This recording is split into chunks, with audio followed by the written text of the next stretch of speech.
పులిపాటి రంగారావు అనబడే ఈ ముద్దాయి పాత కక్షలతో కావేశాలతో మందలపు సుబ్బారావు అనబడే వ్యక్తిని నడి బజారులో 10 మంది చూస్తుండగా ఉద్దేశపూర్వకంగా హత్య చేసినట్టు ఇక్కడ ప్రజెంట్ చేయబడ్డ సాక్ష్యాధారాల మూలంగా తెలిసిపోయింది.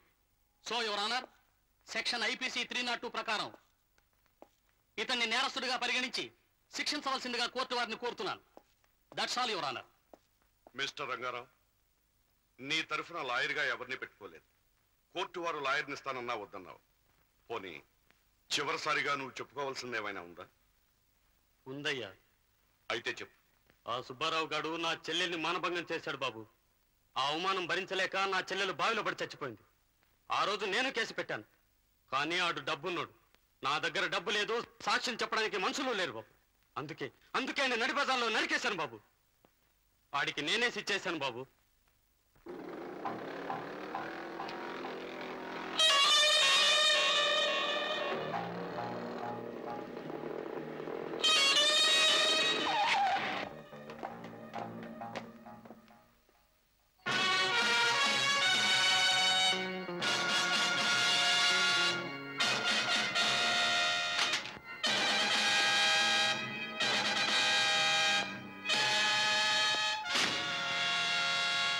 బాబాయ్, ఏంటి దారి కాసావు? నా దారికి అడ్డంగా ఉన్న వాళ్ళని తొలగించడం కోసం.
మళ్ళీ ఫుల్ కౌంట్. అబ్బా, దీంతో పావనమూర్తి గారు షో తిప్పడం వరుసగా 12వ. పావనమూర్తి గారు, ఈ వార్త చదివారా? కోదండరామయ్య గారు లారీ కింద పడి చచ్చిపోయారట. కోదండరామయ్య గారంటే పావనమూర్తి గారు టొబాకో కంపెనీలో పార్ట్నర్ కదూ? అవునయ్యా, ఆయనే. ఆ లారీ కూడా పావనమూర్తి గారిదే. డ్రైవర్ గోడౌన్లో లారీ రివర్స్ చేస్తున్నాడు. కోదండరామయ్య గారు వెనక నిలబడి ఉన్నారు, చూసుకోలేదు. అంతే, లారీ పైకెక్కేసింది. Spot death. వెనక ముందు చూసుకోకుండా కళ్ళు మూసుకుని నడిచేవాడికి ఎవరికైనా స్పాట్ డెత్తే. పావనమూర్తి గారు లాంటి వారితో గొడవ పెట్టుకుంటే అంతే మరి. ఎప్పుడు ఏది గుద్దుతుందో ఎవరికీ తెలియదు. చాలా అధిక ప్రసంగం. ఏమండోయ్, మా బావగారు వస్తున్నాడు. Hello hello. రావయ్యా న్యాయమూర్తి, రా. పావనమూర్తి, నీకు 1,00,000 సార్లు చెప్పాను, నా పేరు న్యాయమూర్తి కాదు మధుమూర్తి అని పిలవమని. అదేనయ్యా నీకు నాకు వచ్చిన తేడా. నువ్వు ఇన్నిసార్లు చెప్పావా? అదేమిటో, నిన్ను చూడగానే న్యాయం అంతా నీ ముఖంలో తాండవిస్తున్నట్టుగా కనిపిస్తుందయ్యా. రావయ్యా, గేమ్ వేద్దాం. వద్దులే. మధుమూర్తి గారికి తమతో ఆడితే ఓడిపోతానేమని భయం అండి. చచ్చా, ఓడిపోతాన్న భయం ఆయన ఇంటా ఉంటలేదు. నువ్వు లేకపోతే టేబుల్లో సరదా లేదయ్యా. రా కూర్చో. ఇప్పుడు కాదులే. ఆడొద్దులేవయ్యా, కూర్చో. నీతో ఏమిటి? మొన్న మా గోడౌన్లో యాక్సిడెంట్ జరిగింది, నీకు తెలుసుగా? తెలుసు. మా పార్ట్నర్ కోదండరామని తప్పించమని చెప్పింది యథార్థానికి నేనే. నా మాటను మా డ్రైవర్ అక్షరాలా పాటించాడు. ఆ కేసు ఏదో నీ దగ్గరకు వచ్చిందనుకుంటాను. నువ్వు కాస్త చూడాలి. నేరస్తుడిని రక్షించమని నన్ను అడుగుతున్నావా? న్యాయమూర్తి నువ్వే కదయ్యా, నిన్ను అడగటంలో తప్పే ఉంది. తప్పే కాదు, నువ్వు చేస్తున్నది నేరం కూడా. ఒక నేరస్తుడిని రక్షించడానికి ప్రయత్నిస్తున్నందుకు నిన్ను కోర్టుకు లాగి శిక్షించే శక్తి నాకుంది. నువ్వా నన్ను శిక్షించరా? నీకు ఇక్కడ ఎవరైనా సాక్ష్యం ఇస్తారో అడిగి చూడు.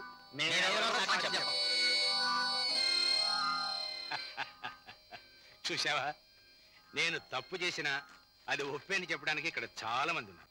పావనమూర్తి, న్యాయం తాత్కాలికంగా నిద్రపోవచ్చేమో గాని చచ్చిపోదు. అది కళ్ళు తెరిచిన రోజున నువ్వు కట్టుకున్న అంతస్తులు, నువ్వు నమ్ముకున్న మనుషులు బూడిద కాక తప్పదు. చూశావా ఇందాక న్యాయమూర్తి అని పిలిచినందుకే నువ్వు చాలా బాధపడిపోయావు. ఇప్పుడు న్యాయం నీ ముఖంలోనే కాదు, మాటల్లో కూడా స్పష్టంగా కనిపిస్తోంది. ఒరే అబ్బాయ్, నాకు నీలాగే ఒక్కడే కొడుకయ్యా. చాలా గారాభంగా పెరిగాడు. వీణ్ణి మీ వాడు కొట్టాడు. మరి ఇప్పుడు ఏం న్యాయం చెప్తావు? న్యాయం క్లబ్లో చెప్పరు, కోర్టులో చెప్తారు. ముందు పోలీస్ రిపోర్ట్. అలాంటి చెడ్డ పనులు నాకు చేత కావయ్యా. దెబ్బ తగలగానే ఎదురు దెబ్బ తీయటమే నా పని. అలాంటప్పుడు నన్ను న్యాయం అడగటం దేనికి? ఎంత చెడ్డ కన్న కొడుకు కదా. నేను కన్నెర్ర చేస్తే నీకు గర్భశోకం మిగిలిపోతుందేమో, కాస్త కొడుకుని ముందుగానే జాగ్రత్త పెట్టుకుంటామని. ఆయన ఎప్పుడు ఆ స్టేజ్ దాటిపోయాడండి. ఆయన ఈయనకి చెప్పకుండా ఉంటే అంతే చాలు. మీరేమో జడ్జి, మీ వాడేమో జులాయి. పోకిరి వేషాలు, చిల్లర తిరుగుళ్ళు.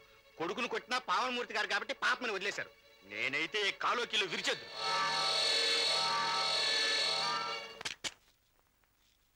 పూర్ణా, పూర్ణా, వస్తున్నానండి. ఎక్కడ నీ కొడుకు? వాడు ఇంకా ఇంటికి రాలేదండి. ఎక్కడికి వెళ్ళాడు? విజయవాడలో వాళ్ళ స్నేహితుడు పెళ్ళని వెళ్ళాడు. ఇంకా సేపట్లో వచ్చేస్తాడులేండి. రాని, ఇవాళ వాడి పెళ్లి నేను చేస్తాను. అసలు నిన్ను ఎందుకులే, వాణి రాని చెప్పా. గుడ్ ఈవినింగ్ నాన్నగారు. అమ్మా ఆరు వస్తున్నా అన్నట్టు. ఎక్కడ ఎక్కడికి వెళ్ళొస్తున్నావురా? ఏమిటో అలా ఉరుం చూస్తున్నావు? నీతో మాట్లాడాలి. రైట్, కూర్చో. పర్లేదు. రా కూర్చో. ఆ పావనమూర్తి గారు అబ్బాయిని ఎందుకు కొట్టావు? కొట్టాడా? ఎప్పుడండి? నువ్వు నోరు మూసుకునే జరిగే చూసుకోండి. ఎందుకు కొట్టావు? మా జువాజీ లెక్చర్ గారు అమ్మాయి ఒక రోజు రోడ్ అంటే వెళ్తుంటే ఆ శాఖ చేపట్టుకుని. నీ పురాణాలు కదా నాకు కావాల్సింది. విషయం ఒక్క ముక్కలో చెప్పు. అదేమిటండి వాడు చెప్పేది నేను అనుకున్నా. నోరు మూసుకోమన్నానా? ఆ శేఖర్ గారు ఒక తప్పుడు పని చేశాడు. వాడు తప్పుడు పని చేస్తే పట్టు కొట్టాల్సిన పని నీరు కాదురా. వాళ్ళ నాన్నతో చెప్పలేకపోయావా? వాళ్ళ నాన్న అంతకన్నా తప్పుడు. అందుకు నువ్వు కొట్టావు అన్నమాట. నన్ను కొడదామని మనుషుని తీసుకొచ్చాడు. వీడితో పాటు వాళ్ళని కలిపి బాధేశాను. నువ్వు అంత మనగాడివా? నేను మొనగాడి కాను, మనిషిని. ఎవరైనా సరే ఇంకొకరికి అన్యాయం చేస్తున్న కనిపిస్తే నేను సహించలేదు. ఆ తప్పును సరిదిద్ది వాళ్ళు మంచి మార్గంలో పెట్టిందాకా ఊరుకోను. విన్నావుటే? నీ కొడుకు మనుషులు మంచి మార్గంలో పెడుతున్నాడు. వెధవ, రౌడీ వెధలాగా ఒళ్ళు పొగరెక్కి వాళ్ళతో వీళ్ళతో పోటాడు పెట్టుకుని అదేమని అడిగితే ఆదర్శాలు ఆశయాలని మొండి సమాధానం చెప్పడం నేర్చుకున్నావు. 10 మందిలో నా పరువు పోతుంది. నేనేమో పెద్ద న్యాయాధిపతిని, నా కొడుకేమో జులాయి పోకిరే రౌడీ. ఊళ్ళో వాళ్ళంతా నవ్వుతున్నారు. తలెత్తుకోలేక చస్తున్నాను. పూర్ణ, ఒక్క మాట, వాడు ఇంకొకసారి ఎవరైనా కొట్టినట్టు కానీ ఎవరితోనైనా గొడవ పెట్టుకున్నట్టు కానీ తెలిసిందో నేనేం చేస్తానో నాకే తెలియదు. తల్లి కొడుకులు ఇద్దరిని ఇంట్లోంచి గెంటేస్తాను. జాగ్రత్త. నా తప్పే లేదని చెప్పినా వినిపించుకోకుండా ఆయన ఇష్టం మాట్లాడుతుంటే నువ్వు ఎదురుగా ఉండి ఒక మాట అన్నావా? బాగుందిరా. చేసేదేమో నువ్వు, ఆయన తిట్టేదేమో నన్ను. మీ ఇద్దరి మధ్య నేను నలిగి చూస్తున్నాను. పైగా నీ సాధింపోవటా? రా భోంచేద్దు గాని. నాకేం అక్కర్లేదు. ఒరే బాబు, అన్నం తినకుండా ఎక్కడికి రా. అబ్బబ్బబ్బబ్బబ్బా. ఒరే ఒరే బాబు, ఒరే బాబు, నా మాట వినరా. అన్నయ్య. పద్మా, ఏంటమ్మా, ఏం జరిగింది? నిన్నెవరైనా ఏమైనా అన్నారా? చెప్పమ్మా. వాడు ఎవడైనా సరే తవ్వి పాతేస్తాను. అదేం కాదన్నయ్య, 2 రోజుల నుండి ఈశ్వర నీకు ఒంట్లో బాగాలేదు. డాక్టర్ దగ్గర కూడా వెళ్ళలేదు. నాకేదో భయంగా ఉంది. ఒకసారి రా అన్నయ్య. 2 రోజుల నుంచి ఈశ్వర్ ఒంట్లో బాగుండకపోతే ఇప్పుడు చెప్పేది. పద. ఈశ్వర్, ఈశ్వర్. అరే రవీంద్ర బాబు గారా, నమస్కారం సార్. ఈ కుచేలుడి మీద ఇన్నాళ్ళకి దయగలిగిందా స్వామి? దయచేయండి. నోరు మూయవాయి, నాకు వేరే పనులు రాలేకపోయాను. అసరే నీకు ఒంట్లో బాగుండలేదట, ఎలా ఉందిరా? అవును, 2-3 రోజులుగా రవి గారు కనిపించబోయేసరికి దిగులుతో చిక్కి సగం అయిపోయాను. సరిగ్గా చెప్పరా. ఒంట్లో బాగుండకపోతే హాస్పిటల్కి వెళ్ళి డాక్టర్ చూపించాలి కానీ ఇలా ఇంట్లో కూర్చొని తగ్గిపోతున్నా? వెళ్దాం. అలాగే అలాగే. ముందు మీరు ఇలా కూర్చోండి సార్, కూర్చోండి కూర్చోండి. ఏమిట్రా? అవును, నాకు జ్వరం తగిలిందని మీకెవరు చెప్పారు? ఇంకెవరు? పద్మ చెప్పింది. ఓహో, నాకు జ్వరం తగిలిందని చెబితే తప్ప మీ మనసు కలగదని, మీ దర్శన భాగ్యం కలగదని అనుకుంటుంది. అందుకే అబద్ధం చెప్పుకుంటుంది. ఏమిటి? అబద్ధమా?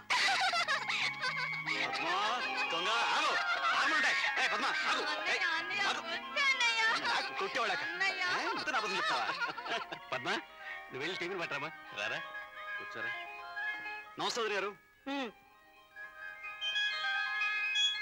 అమ్మా అమ్మా వస్తున్నాన్రా.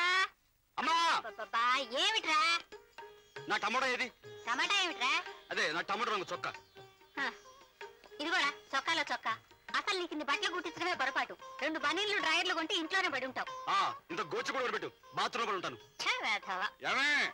వస్తున్నానండి. ఏమే? వచ్చేసానండి. ఫ్లాప్స్ ఎక్కడ? ఫ్లాప్సా? ఓహో తోకలా. ఇవ్వండి కోడి జేబులోనే ఉన్నాయి. అమ్మా వస్తున్నాను రా. ఏమే? ఇగో. ఇప్పుడే వస్తాను ఉండండి. అమ్మా అమ్మా అబ్బా ఏమిట్రా? ఐస్ క్రీమ్ ఏది? ఐస్ క్రీమ్ ఏమిట్రా? అదే నా క్రీమ్ కలర్ ప్యాంటు. ఇస్త్రీ పెట్టుకుని నలుగుతుంది, కాసేపు ఉండు. అప్పుడు నేను చేయాలి. అవి వస్తున్నానండి. ఈ బట్టలన్నీ బీరువాలో సర్దు. నా వాళ్ళ కథలో సర్దు పెట్టు. ఏమే? వస్తున్నానండి. మీ నాన్నగారు తిడతారా? ఇవే నేను సర్దుకోవాలి పెద్ద. వచ్చేసానండి. ఎక్కడికెళ్ళా? మీ అబ్బాయి దగ్గరికి. ఏమిటో తొందర? వాడేం పెద్ద కలెక్టరా? మీ నోటి వాక్యాలు అలాగే కానివ్వండి. ఇప్పుడు 2 బిడ్డలు తల్లిని అనుకుంటున్నాను. వాడు కలెక్టర్ అయితే 2 అధికారులు పని మనిషిని అనుకుంటారు. సర్లే మోడల్ ఇచ్చావు కానీ తొందరకండి. గుడ్ మార్నింగ్ అత్తయ్య. ఏమే గీత, నిన్న ఒక రోజు చూడకపోతే నాకేదోలా ఉంటుందని తెలీదు. నిన్నంతా ఎక్కడికి వెళ్ళావే? మంగళగిరి కొండ మీద ఓ స్వాముల వారు వచ్చారని తెలిసింది అత్తయ్య. నా పెళ్ళెప్పుడు జరుగుతుందో తెలుసుకుందామని వెళ్ళాను. స్వాముల వారు ఏం చెప్పారో? ఉన్నదే చెప్పాడు. అమ్మాయి, నువ్వు ఒక మొండివాణ్ణి ప్రేమించావు. అతను ఎప్పుడు ఏం చేస్తాడో ఎవరికీ తెలీదు. నీ పెళ్ళెప్పుడు జరుగుతుందో నాకే తెలీదు, పొమ్మన్నాడు. కరెక్ట్. ఆయన చెప్పినట్టు వింటే నీ భవిష్యత్తుకి చాలా మంచిది. ఏమిట్రా మంచి? ఏ పెళ్లి చేసుకోవా? దీన్నా. గుడ్ మార్నింగ్ మావయ్య. Good morning. నువ్వు రారా.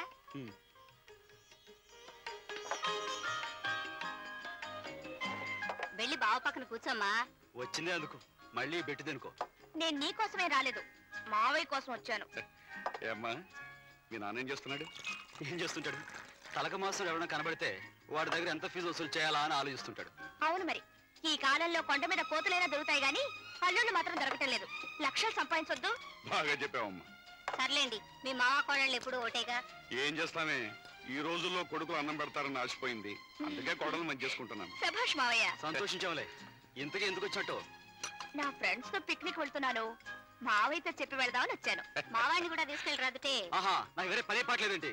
నీ కోడలతో తోటలో దొడ్డు తిరగడానికి. నాకేం పని పాటు లేదనుకున్నావా? పెళ్లికెళ్తూ పిల్లని సంతర పెట్టుకెళ్ళడానికి.